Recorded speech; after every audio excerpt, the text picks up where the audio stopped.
Hello friends, welcome to SSC coaching centre. दोस्तों, आज के वीडियो में देखेंगे साधारण ब्याज के प्रश्न। स्क्रीन पर जो प्रश्न लिखा हुआ है बहुत आसान है, बहुत इजी है। 2500 रुपए का 5% वार्षिक दर से 2 वर्ष का साधारण ब्याज क्या होगा। आसान है, सभी को फॉर्मूला मालूम है, निकाल लेंगे। लेकिन इसमें जो मैं चीज बताने वाला हूं, इस प्रश्न को करने के मैं आपको 3 तरीके बताऊंगा। ठीक है, देखिए फॉर्मूला तो सभी को मालूम है, फॉर्मूले से तो आप कर ही दोगे किताबी मेथड से। लेकिन मैं इसके 2 तरीके और बताऊंगा, जिससे क्या होगा, आपका समय बचेगा एग्जाम में। एग्जाम में हमें समय भी तो बचाना है।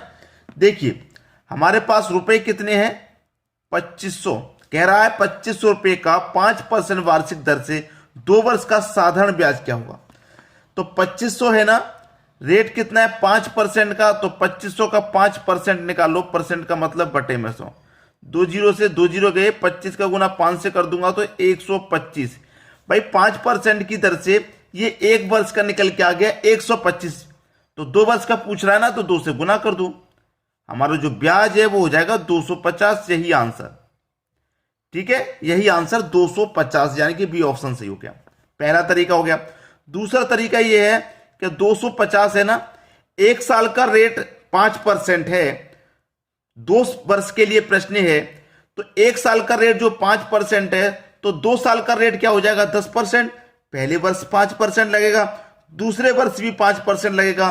तो सीधा सीधा क्या करें, यहां पे जैसे आपने निकाला 1% का, ऐसा नहीं, सीधा सीधा 2 वर्ष का ही निकाल लो। क्योंकि 1 वर्ष का रेट 5%, तो 2 वर्ष का हो जाएगा 10%। परसेंट का मतलब बटे में 100। 2 जीरो से आपके 2 जीरो के 25 का गुना 10 से कर दो, ये सीधा सीधा 250 आ गया। ये भी आंसर। और तीसरा तरीका है, वो क्या है, फॉर्मूले वाला।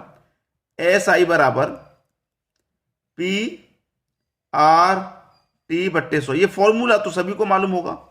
ठीक है, ब्याज निकालना है। प्रिंसिपल है 2500 रुपए, रेट दे रखा है 5 का, टाइम दे रखा है 2 वर्ष का, बट्टे में 100। 2 जीरो से 2 जीरो चले जाएंगे, 25 का गुना 5 से करो 125, 125 का गुना 2 से करो तो 250। तो ऐसा ही निकल के आ गया 250, 250, 250, 250। तीनों तरीके से आंसर तो सेम आया है। लेकिन अब यहां पर आपको यह डिसाइड करना है कि सबसे कम समय कौन सा मेथड ले रहा है। मतलब इस वाले ट्रिक से सबसे कम समय हो रहा है, इस वाले ट्रिक से सबसे कम समय जा रहा है, या इस वाले ट्रिक से। क्योंकि जब हम एग्जाम करते हैं वहां पे समय की बहुत वैल्यू होती है। हमें ऐसा तरीका अपनाना चाहिए जिससे कम समय लगे। मेरे हिसाब से ये बेस्ट मेथड है। ठीक है, बेस्ट मेथड है ये वाला, क्योंकि एक बार में ही निकल के आ रहा सीधा सीधा आंसर। ठीक है, अब देखेंगे अगला प्रश्न। अगला प्रश्न है 6000 रुपए पर 6% वार्षिक दर से 8 माह का साधारण ब्याज क्या होगा।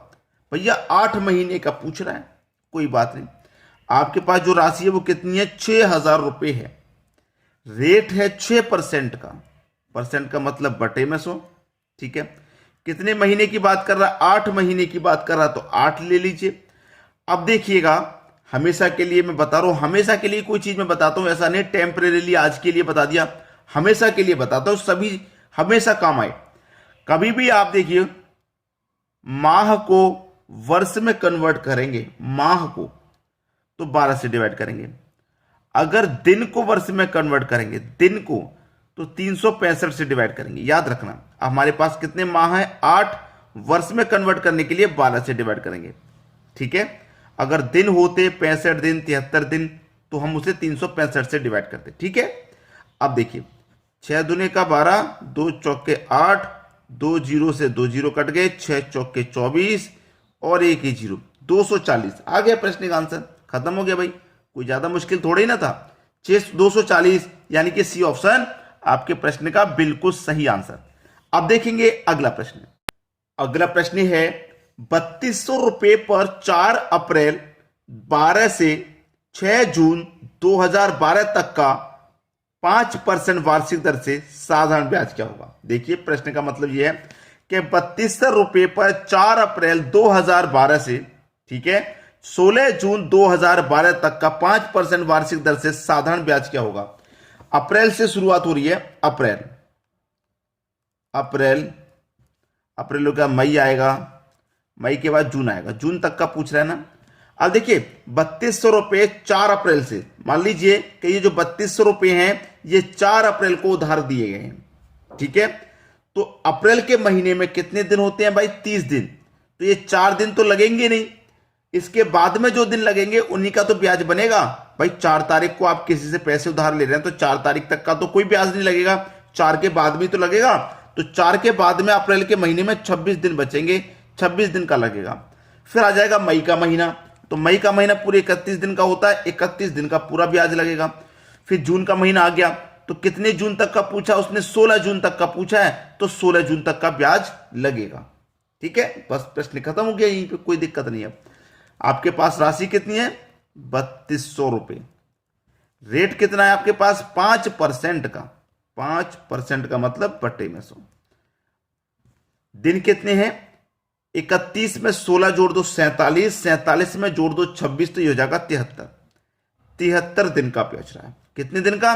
73 दिन का ब्याज पूछ रहा है। तो मैंने आपको क्या बताया था, अगर माह को वर्ष में कन्वर्ट करेंगे तो 12 से डिवाइड, और अगर दिन को वर्ष में कन्वर्ट करेंगे तो 365 से डिवाइड। ठीक है, तो यहां क्या होगा? 365 से डिवाइड। एक वर्ष में 12 महीने होते हैं इसलिए 12 से डिवाइड, एक वर्ष में 365 दिन होते हैं इसलिए 365 से डिवाइड।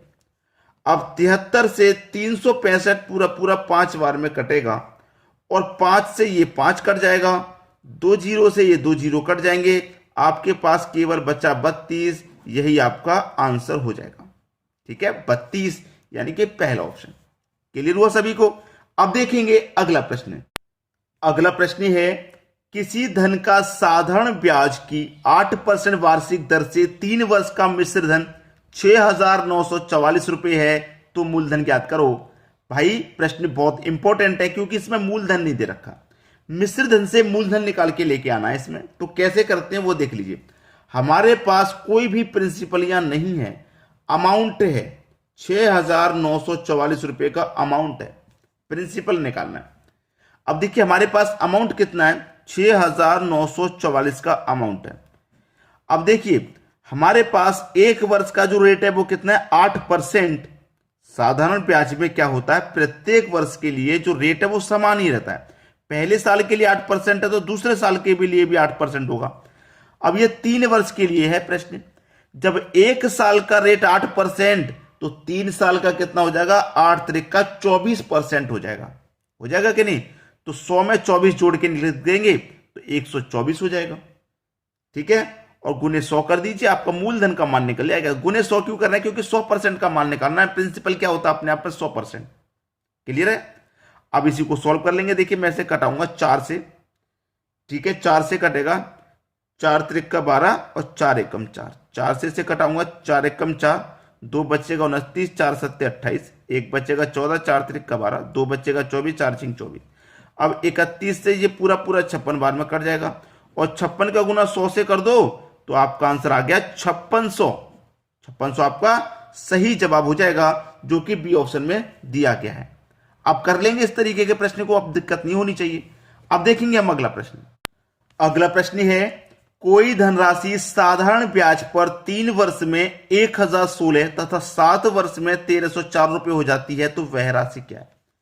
भैया राशि हमारे 3 वर्ष में 1016 हो रही है और 7 वर्ष में 1304 हो रही है। तो 3 वर्ष से 7 वर्ष होने में कितना समय लगा? 4 वर्ष का समय लगा। और 4 वर्ष में ये राशि कितनी बढ़ गई? 1016 से 1304 हो गई। तो कितनी बढ़ गई भैया? 288 बढ़ गई। कितनी बढ़ गई? 288 बढ़ गई। ठीक है, 288। ठीक है, अब यहां पर चेक कीजिएगा। ठीक है, यहां पर आप चेक करेंगे तो देखिए 4 वर्ष में 288 रुपए आपके बढ़ रहे हैं। 4 वर्ष में 288 रुपए बढ़ रहे हैं आपके। 4 वर्ष में 288 रुपए बढ़ रहे हैं, तो जो बढ़ रहा है वही तो ब्याज है भाई। 4 वर्ष में 288 रुपए का ब्याज मिल रहा है, तो एक वर्ष में कितने का मिलेगा? 4 से डिवाइड कर दो, 4 सत्ते 28, 4 दूनी 8, 72। एक वर्ष का जो ब्याज है वो 72 है। तो 3 वर्ष में हमारी राशि 1016 हो गई थी, तो इसमें 3 वर्ष में 1016 का मतलब क्या? 3 वर्ष का ब्याज शामिल है इसमें। जब एक वर्ष का ब्याज 72 है तो 3 वर्ष का कितना हो जाएगा? 3 से गुना कर दो, 3 दूनी 6, 3 सत्ते 21, 216 हो जाएगा 3 वर्ष का ब्याज। अब हमारे पास जो राशि थी ना 1016 की, जो 3 वर्ष में हुई थी, इसमें 3 वर्ष का ब्याज भी तो शामिल है। 216 रुपये 3 वर्ष का ब्याज शामिल है। तो मैं इसमें से ब्याज को घटा दूंगा तो मूलधन ही बचेगा। 6 में से 6 जाएगा 0, 1 में से 1 जाएगा, ये भी 0, 10 में से जो जाएगा 8। तो हमारा जो मूलधन है वो कितना हुआ? 800 रुपये का। पहला ऑप्शन सही। आगे सभी की समझ में बात। कोई भी प्रश्न ऐसा नहीं होगा जो आपकी समझ में ना आए। अब इस वीडियो को देखने के बाद आप हमें अपनी राय जरूर बताएं कमेंट करके, आपको वीडियो कैसा लगा, किस चैप्टर से आपको वीडियो चाहिए, जरूर बताइए। ठीक है दोस्तों, धन्यवाद।